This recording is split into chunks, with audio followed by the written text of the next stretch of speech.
મારું નામ દીપકભાઈ સોનવને, હું પ્રિયંકા ગ્રીન પાર્ક સોસાયટીનો ખજાનચી છું.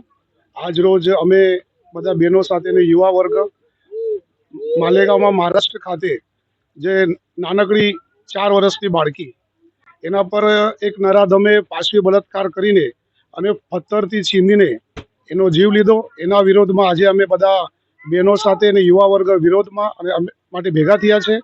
અને મહારાષ્ટ્ર ગવર્મેન્ટને અમે અપીલ કરતા છે કે એ નરાધમને વહેલામાં વહેલી ફાંસી થાય અને એના કરતાં બી વધારે જો કોન્સ્ટિટ્યુશનમાં કંઈ સજા લખેલી હોય, કંઈ જોગવાઈ હોય તો એને વિકટમાં વિકટ એને એ કરીને સજા આપીને એને વહેલી તકે ફાંસી થાય એવું મહારાષ્ટ્ર ગવર્મેન્ટને અપીલ કરું છું.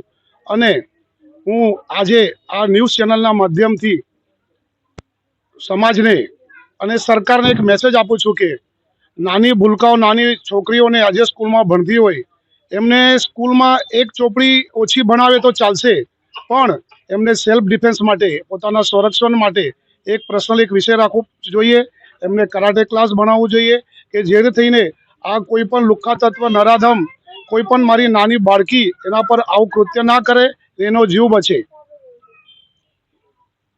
फांसी दो, फांसी दो, फांसी दो, फांसी दो, फांसी दो, फांसी दो, आरोपी को फांसी दो, फांसी दो, फांसी दो, आरोपी को फांसी दो।